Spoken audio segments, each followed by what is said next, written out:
अहिले कहाँ के भइरहेछ चेक गर्नु अहिले बढी यहाँ पैताला ठिक छ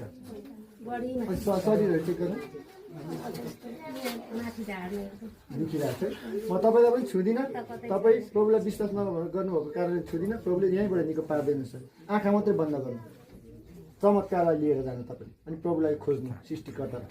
म आज्ञा गर्छु पाता दुख्ने समस्या म तँलाई आज्ञा गर्छु येशूको नाममा हटेर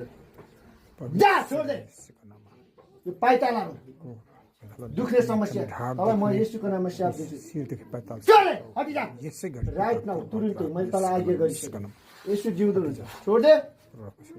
पुरा तल दे येशू जिउँदो हुन्छ प्रे निको भएको घोषणा येशू प्रभुको नाम आमेन चेक गर्नु चेक गर्नु चेक गर्नु हजुर एकछिन पर्नु एकछिन चेक गरिदिनुहोस् ढाड पनि चेक गर्नु पछाडि हजुर निको भयो प्रभुलाई ताली बजाउनु ताली बजाउनु यो प्रभुको चमत्कार